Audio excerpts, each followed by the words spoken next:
All right, so this is the session two of our specialized working group on the non-credit data taxonomy. The last time we spoke about two categories. What were they? It was purpose and design and finance and policy. And today we'll be talking about enrollment and demographics and student outcomes, which I think are uh, really critical. And as you'll see as I go through, that's where a lot of the data lies. There's a lot of data elements in these two categories that I think are really important and probably even more necessary than some of the others that we just discussed already. So again, my name is Justin Vinton from the Rutgers Education Employment Center Research Center, and I'll be working with Rachel Boone today from the Iowa Board of Regents. Rachel, feel free to hop in at any time as I'm going through the beginning here. I also just want to point out we have our final specialized working group on the four-year colleges meeting on July 22nd at 2 p.m. This is on implementing changes. This is going to be a cool one because we've been working on a tool to essentially it's like a self-assessment for any type of stakeholder in the non-credit area to see where they're at with non-credit data collection, either in their state or at their institution or from their state system. So it's essentially like a self-assessment to show, where you can improve, where you're at. And we kind of model it off of our how-to guide. This is kind of accompanying the recent report we just released on our taxonomy 3.0, so our third iteration of the taxonomy. So this will be something that's more hands-on that I think we will go through it in that session. So that will be interesting and exciting. So there's some reiteration here from previous presentations. I'm sure many of you have seen this before, setting the stage for non-credit education. I don't want to spend too much time on this because I think the people here know how important collecting these types of data are. We know the issues. We know that there's limited data and it's kind of a piecemeal system across states, even within states. So I'm not going to spend too much time. Data reporting is mixed. It's evolving. There's challenges. There's something also I want to talk about a little bit is the challenges in defining completion, which is really an important outcome. But non-credit completion is different in design and student intentions than it is for traditional 2-year or 4-year degrees, which have like predefined milestones. In non-credit education courses and in programs, that can be different and challenging to kind of understand and define across different types of programs what completion actually means. So I'll talk about that a little towards the end. Again, we have our goals: generate research to better understand non-credit education, advance the development of the data infrastructure, build and refine our national data taxonomy, guide states and other stakeholders, and then promoting peer learning. Again, I won't spend too much time here. There's needs in this non-credit space, especially around quality, definitions, requirements for federal and state programs. But here's the most recent development we've had on this in this project. Again, we just released Taxonomy 3.0, which builds on our previous work in phase 1 and phase 2, which was focused at the state level. Now we've incorporated into our taxonomy and data inventory national data sources and frameworks, including Credential Registry, Pearl, which is affiliated with DOL, and WIOA, Rapids, which is for apprenticeship, and then the Strata's Model Workforce Pell Data Framework. We also identified core elements that we think are critical for states getting started to focus on. Other states and other systems may collect varying types of data elements, but we identified ones that we think are core and really important to build on. We're also advancing the national learning community and building on our state policy and government scan, which we will be releasing some reports on soon. So to get into the Taxonomy 3.0, I know Rachel, we spoke during our first session about we had questions about, where are these data coming from? So this is a cool table kind of compiling everything from compiling the sources of where we got these information, where we got these types of data, where the data come from. So we started with state community college data and taxonomy 1.0, kind of built on that in taxonomy 2.0. The one unique addition in taxonomy 2.0 was including state workforce data. So we had the New Jersey Department of Labor, which really expanded our data taxonomy and the data elements in there. And now with taxonomy 3.0, again, we're focusing on federal and national data and frameworks. So today we're going to be focusing on the two broad categories of student outcomes and enrollment and demographics. The previous session, we focused on purpose and design and finance and policy. So one of the modifications we made to 3.0 is kind of streamlining and consolidating subcategories, differentiating between program and student level outcomes. We expanded our data elements due to the workforce Pell model data framework. So we focus on high skill, high wage, or in demand elements, as well as value added earnings. We refined some things. And then again, we had 52 data elements that we defined as part of a core. So here's some just example data elements. I won't spend a lot of time on these because we're going to get into detail of all of them. I think this is a good time to, especially if we have a small group, to kind of go through individually all of the data elements in each of these categories. So I'm just going to get right into it. So to start, this is we're starting with enrollment and demographics. This is enrollment and completion is the first kind of subcategory here. We have head count, which is pretty straightforward. We have sections delivered, registrations, contact hours, start date, completion date. I think this one is really interesting and why it's part of both, and I should say, the last two columns are, if there's an X, it's part of our SNDP, what we defined as part of our core for the project, as well as the workforce Pell column, which is from Strata, whether that would be required for qualification for workforce Pell. So the ones that are, require or on both of our lists are headcount, completion date, which is the date on which the program was completed, which is really important. And I can talk about a little now. I think that's really important because there's a lot of times there's rolling completion dates and rolling enrollment dates. Students, whether a program is designed to complete during a certain time period or not, that doesn't mean that students will necessarily complete in that time period. We've seen this in other research where, the program might be intended to be a month to 18 months, but they might take much longer, over 18 months, or in between that if it's a 1 month program. I think that's something really important to consider. The last date of attendance, if someone didn't complete, which I think is also really important. So this is getting to quality as well. Like when are students not completing? Is it a certain type of course that is indicating or leading to students maybe not completing or not even taking and exiting the program? So those types of things I think are important to understand at the program level and even within programs about courses, because we see that some students are, and this is getting to the issue of completion, some students might not be taking or intending to take the full program. They might just pick and choose certain courses that might lead to a certification or some type of license or credential, and then exit the program after that because that's all they kind of want from the program. So community colleges or other types of stakeholders that define completion as completing a full program may be missing certain students that are still getting something of value, like a credential, and then exiting and getting a job in the workforce. So that last date of attendance, I think, is a really important data element.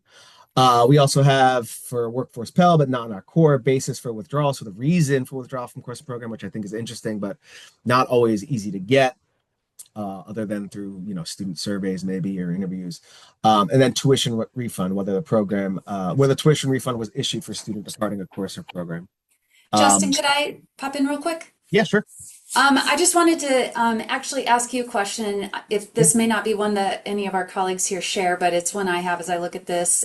Just thinking about from our perspective and the conversations I engage in with my universities that I work with, I can already envision questions on the headcount item for the SNDP core as well as workforce Pell purposes. If it's Mhm. the headcount on the start date or the headcount of completions or something in between, or we don't necessarily have census date. We would do headcounts for census date with a lot of our credit things, right? But we don't necessarily have census in this non-credit world. So I'm curious if you could speak about how your team thinks about questions like that. Yeah, so that is a good question, and I think a combination of headcount and last date of attendance would be good to show. So a headcount, as we can conceive it, is at enrollment. So how many people are enrolling in the program, and then a lot of times people do fall off or drop out or stop out, and that number might not match up with the number of completions because somebody either dropped out or failed. So I think a combination of head count, completion date, and last date of attendance can really give you a good idea of, okay, how many people are starting the program, how many people are exiting for whatever reason, and if we include basis for withdrawal, we might know better about that.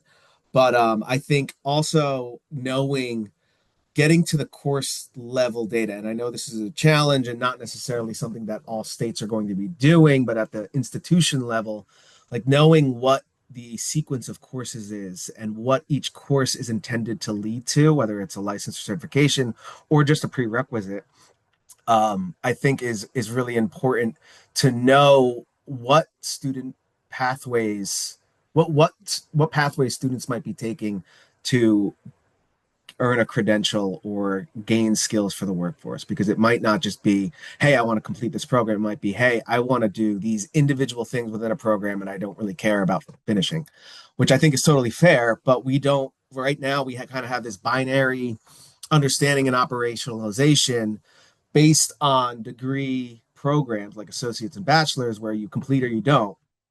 Um, Whereas I think in the non-credit space, it's much more nuanced and it varies within that with before completion, for before full program completion. I think it varies a lot, but it's still something that could be of value. So we have to think about value and quality, I think, a bit differently in the space. I don't Thank know if you. that answered your question, Yeah, Rachel. no, thank you. Thank you. Yeah.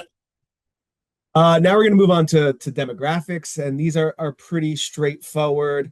The and there's a lot of other, like a lot of these lower the ones on the bottom of the table here came from New Jersey DOL. They collect a lot on these types of things. I think they are important, but if you're just getting started and you need the core data elements, which Workforce Pell doesn't even the Strata framework doesn't even have, but we think race, ethnicity is important, age, sex, gender, as well as state of residence, which is also part of the Workforce Pell framework. And then for Workforce Pell framework, they have the highest education at enrollment, Workforce Pell student eligibility, obviously, and then outside financial assistance. I'm there are I think a lot of these other ones are important, especially like particularly disability status. I've done research on people with disabilities, and I think that is something that we can build on. But again, in terms of a lot of these programs are designed, non-credit programs are designed for people who might be part of these types of programs or in these demographic groups. So it's that down the road, I think that is something that will be critical, not that it isn't now, but in terms of collecting data and making it more incorporated into a data system. Justin, we have a question from Yes. Jan, who's in Connecticut. I know. Her question being, do you know who decided certain elements were important for Workforce Pell, and how that was laid out in those regs? So this was based on Strata's Workforce Pell or Workforce Pell data framework. I think I'm saying that right. Um, and we essentially just took the data elements that they said were, would be important or required to qualify for to be eligible for Workforce Pell, and included that into our own table. And then we also for our core we met together and we kind of decided what we thought would be based on our expertise and experience, what would be part of our core and most critical to starting or at least having a standardized data infrastructure system. Go ahead, Jen, if you have another question. Yeah, no, if there's time for me to make a comment, Yeah, of course. yeah, so I appreciate the fact that the SNDP core doesn't just automatically include everything, and it is even different from workforce spell because I have some questions around whether or not certain things that have been declared as necessary for workforce Pell are really needed for workforce Pell, or who would need them. And I think it can, at least on our side, it's sort of muddying the discussion. I think just backing up there's so much information that could be useful to have about non-credit programs, but there's very little of it that's really there, right? So I think having a goal or a reason why one needs this information is sort of the framework upon which an organization, an institution, or whatever would want to start collecting them. And Workforce Pell is one of those. Right. And so I guess I'm just appreciating the fact that there's a distinction between what SNDP is considering essential, and that's, I guess, all I really wanted to say. Yeah, and no, no, Thank you. it's a great point, Jen, and I and I'm sure we appreciate it. So one thing I'll say too is, and I've talked to a lot of state and institutions about Workforce Pell, and it is not a silver bullet. It's not. I think it's the way I think of it is more of like an impetus for starting better data collection than necessarily the program itself. Um, I mean, I know people have mentioned about the lack that it's not a ton of funding, that the juice might not be worth the squeeze in terms of I have to change all these programs, make them eligible, or 150 hours. Is that worth the effort of getting the return on what Workforce Pell actually distributes? But the fact that it is it exists and it's a federal funding and it could be built upon down the road. I think this is a good kind of impetus and conversation starter or motivator to start these types of data collections because of what can be done down the road. Not that you can't take advantage of it now, but I know a lot of states may not have programs that qualify currently without really revamping their programs. So, but what we think about in the core, we're like, okay, beyond Workforce Pell, which I think we should be discussing beyond Workforce Pell, what are the things that we think, based on our experience with dealing with all these states and now these national data sets and frameworks, what do we think are most critical for anyone wanting to get involved?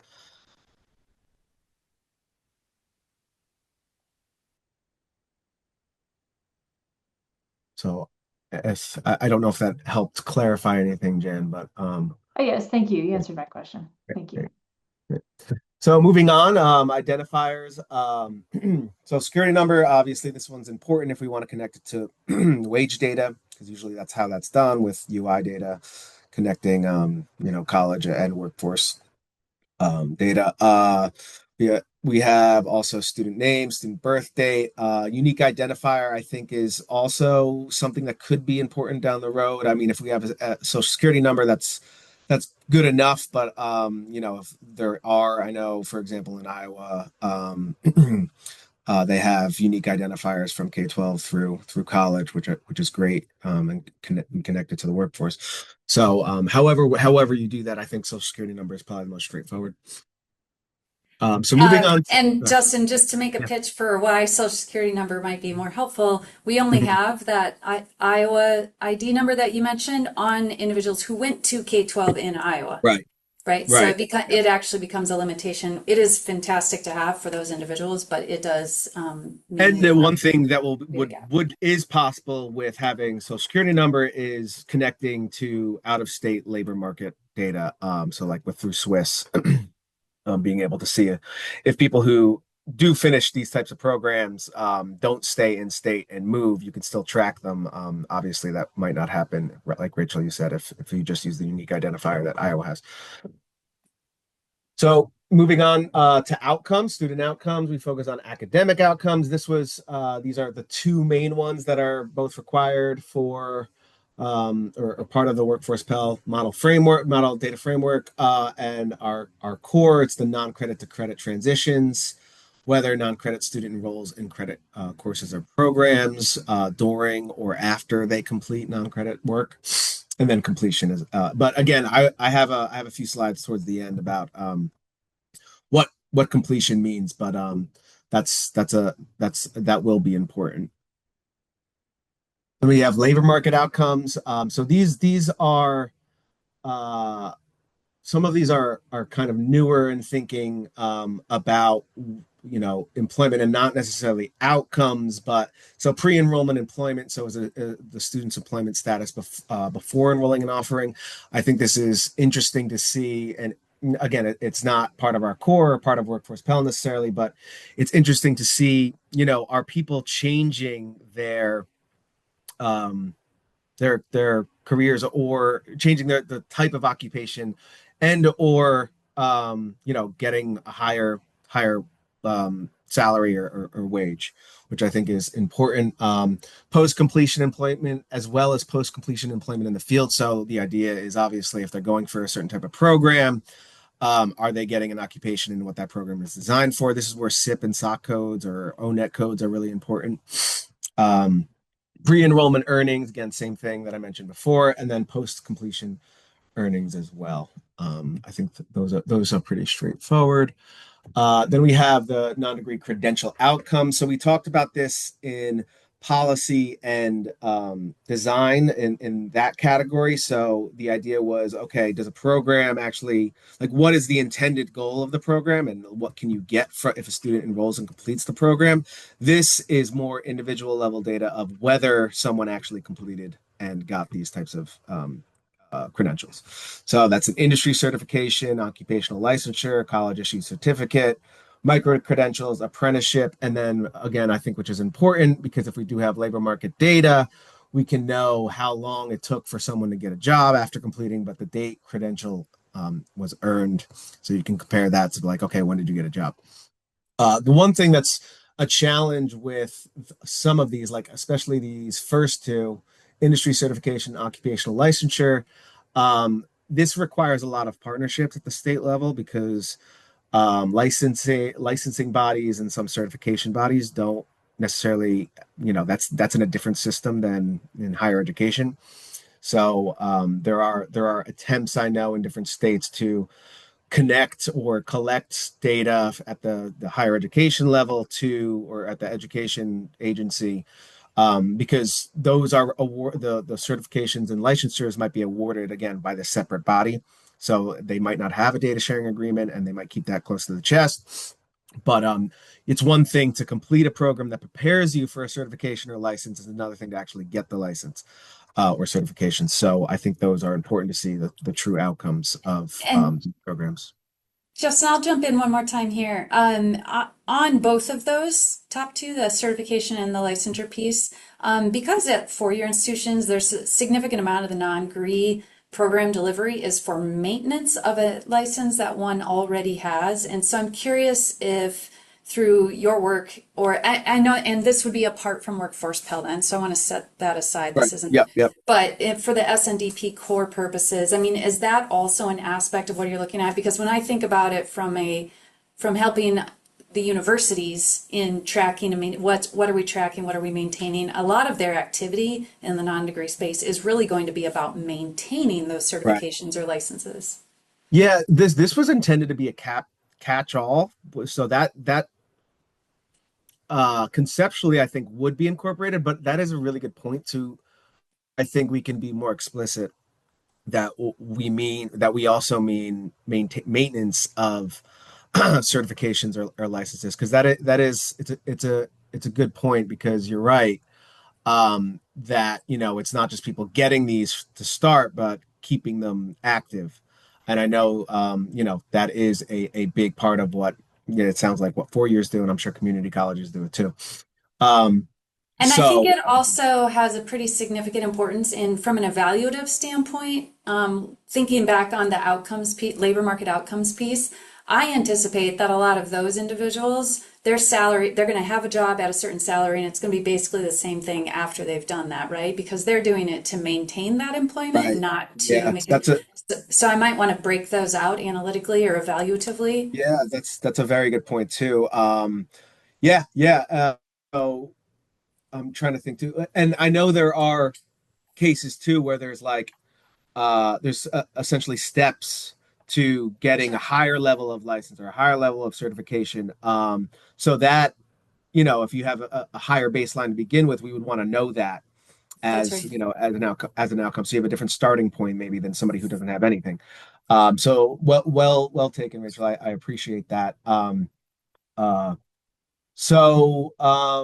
any other thoughts from anyone on this? If not, this is a little bit shorter in terms of going through the data elements, but I want to get into a little bit of talking about the how-to guide. And again, that we will develop a tool around this, or we are developing a tool around this, which will be released on our next month, and we will go over in more detail. But this is, if a state is just getting started or just trying to figure out where to begin, this is a very useful tool to really kind of get a lay of the land. Um, if your state has begun collecting non-credit data, that's great. You would want to inventory current non-credit data in partnerships and map state data governance. Again, you can use our report, which I think is linked in this session, or the taxonomy 3.0, to help you do that. The tool will also help. But if you have not started, you can start with step 2.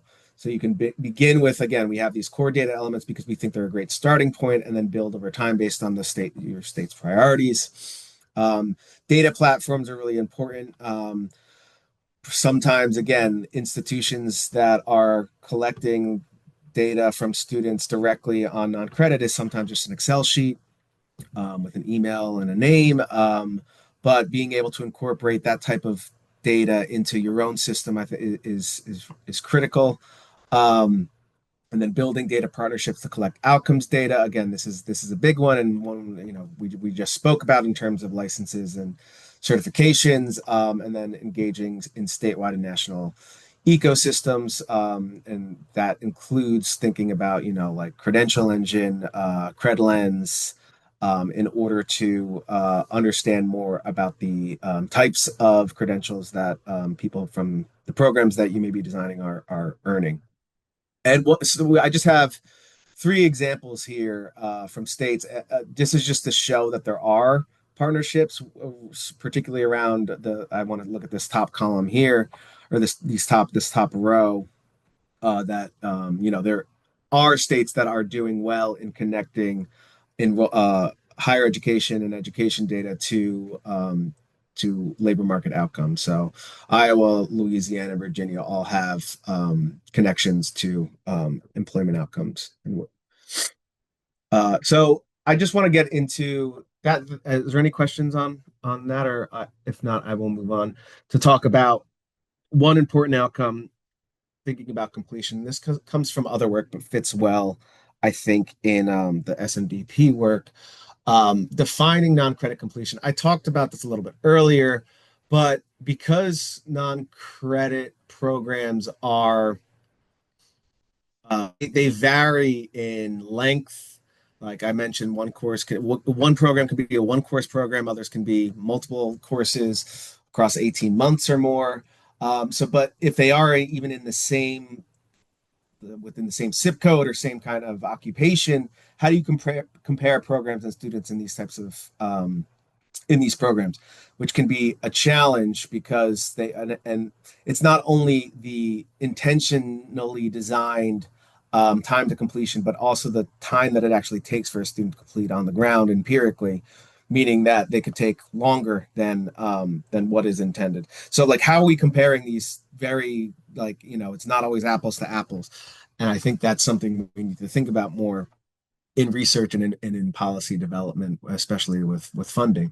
Part of this challenge is defining suitable endpoints associated with non-degree programs, and stackability and micro-credentials can complicate these definitions of completions because whether they're designed like it or not, there can be multiple off-ramps. And again, you can have this to be a program can be designed to be like, hey, you can exit after this certification or continue on. Sometimes that's intentional, other times it's not.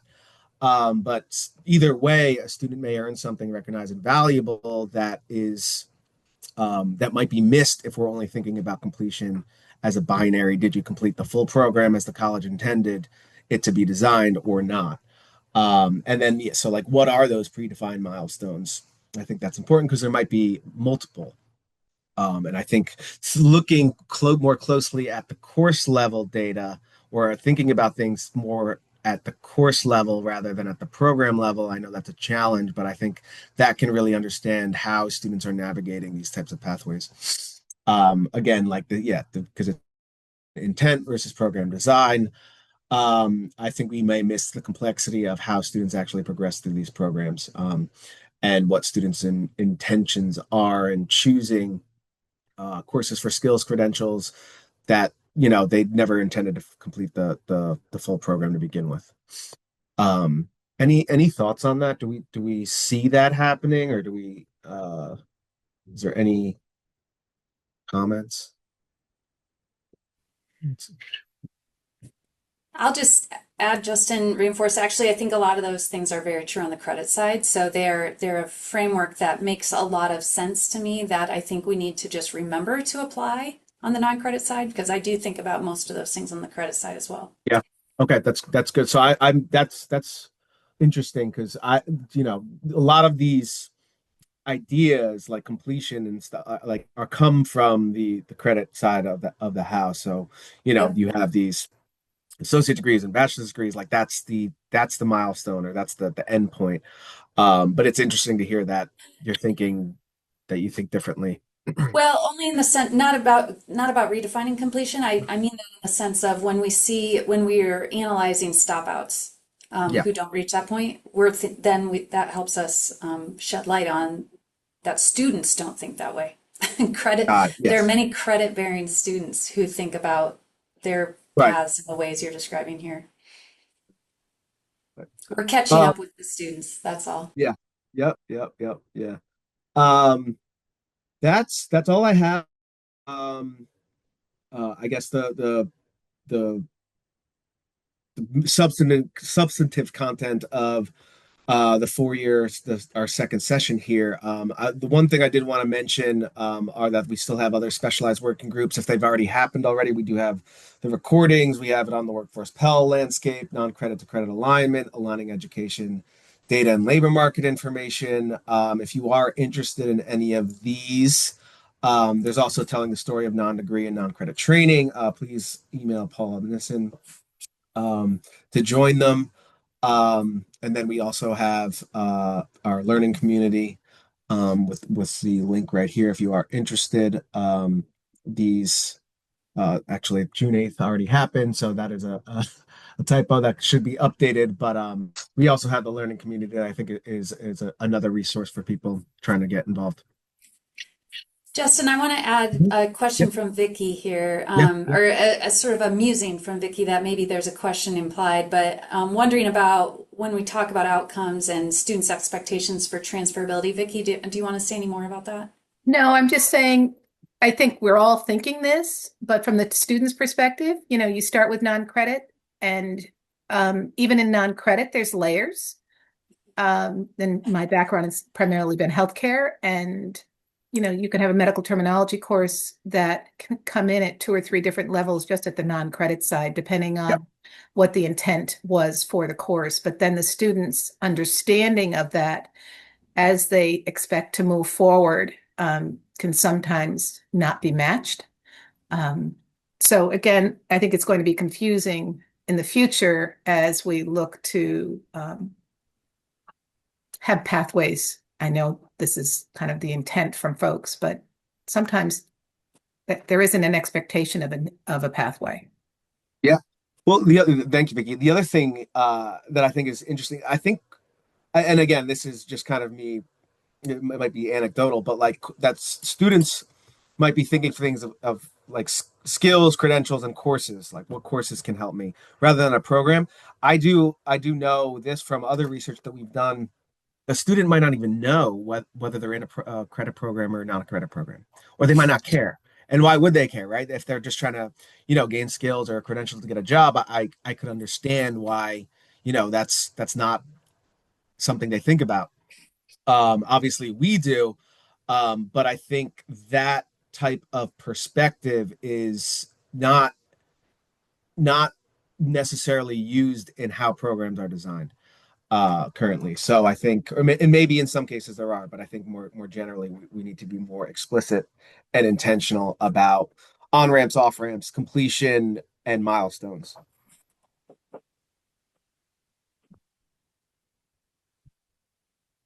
Any other thoughts, comments, questions?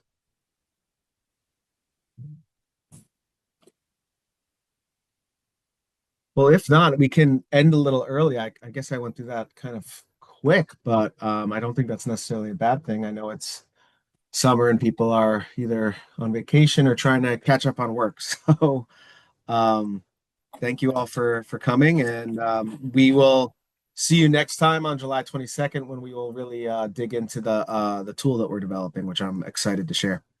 Thank you. Thank you. Bye-bye. So much, Thanks, everyone. Bye.